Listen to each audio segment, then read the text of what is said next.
Welcome to the senior panel from the Bonn of Schaumburg. Today we have visitors from Friendship Village that are going to share some of their views with you. But we are a group of seniors who meet monthly to discuss topics of the past, the present, and we always look to the future to see what is going to happen. Today we're very fortunate to have with us 3 veterans of World War II. And we're very, very fortunate to have you here, and we want to add our thanks for your accomplishments and what you've done for our country. There are so many dates that are important in our life, and I think you've all heard this year about 10-10-10, how many people have rushed out to get married or do something important on that day. I even read in the newspaper there was a family that had a child on 888 and a child on 999, and they had a child on 10-10-10. That took some planning. But if we look back in history, we can see that there were many important dates that affected the entire world rather than an individual or a family. And I think that one of the earliest that we can think of is 11-11-17. But that was the 11th hour of the 11th month of the 11th day, on the 11th day, when the ceasefire, the armistice, was signed in France time of we're ending World War I. And it was H.G. Wells that said that was going to be the war that would end all wars. And Woodrow Wilson said this is the culminating and final war for human liberty. Well, you people here realize those 2 statements were not exactly correct, because one of the next dates that we remember is 12-7-41, with the bombing of Pearl Harbor and FDR getting on the radio the next day and saying, yesterday, December 7th, a date that will live in infamy. And although we know that the war in Europe ended in 45 and in the Pacific in August of 45, the official ending was the Missouri on 9/2/45. I'd like to introduce our panel, and if you could tell us your name and a little bit about yourself. Jim? I'm Jim Quigley. I live at Friendship Village here in Schaumburg, and I was fortunate. I finished high school and went to Michigan State for a year, and then I enlisted in September, actually of '46, and served basic training down in North Carolina, and then was shipped over to Japan. We arrived there, I think, on January 1st, '47, and spent a year and a quarter over there. And actually, I was in the 1st Cavalry, which was an infantry division, and was Douglas MacArthur's honor guard, so to speak. So we did a lot of patrolling, and actually, in training over there, you realize how fortunate we were that we didn't have to invade that country, because on maneuvers you would see caves dug in all over the country where they had munitions stored, and it would have been a hand-to-hand combat.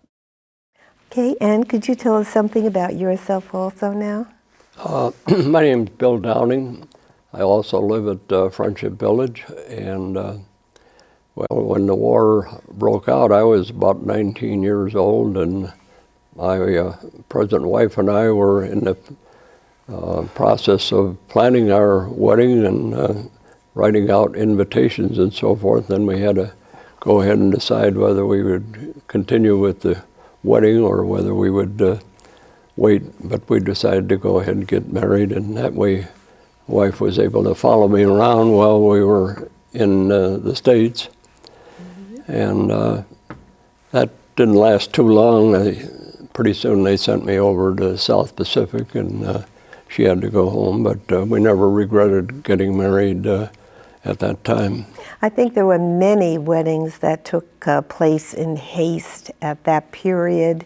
of time, and you're very fortunate your wife is still with you, isn't she? Yep. Mm-hmm. Okay, and could you tell us something about yourself? I'm Bud Ostrand, and I was in Chicago with my mother and dad after church on Sunday, December 7th, 1941. And I can remember vividly that when the radio came on to tell us the story about the war, that everybody just kind of looked at me because I was the only young male in the family at that point. Actually, I was given the opportunity to enlist after my 18th birthday, March of 1943, and we were given the chance to choose whether we were going to be Army, Navy, or Marines. If we went right at that time, if we waited till the draft, then they would tell us where we were going. So I chose the Navy, and actually went into the service on July of 1943, right after graduating from high school, and went through training at Naval Aviation Base in Memphis, and then out to California where I was based. And we were called a Naval Auxiliary Station. Our job was to train the fighter pilots and the torpedo bombing planes for aircraft landing. So we were trying to put an airplane on the ground every 12 seconds, as I remember it, because that was what you did when you were on an aircraft carrier. Well, I visited the Intrepid just about a couple of days ago, and it's amazing how small of a landing field that they had, and those little wires to stop the planes from going. It's fascinating. Now it seems that over here the Navy is outweighing the Army.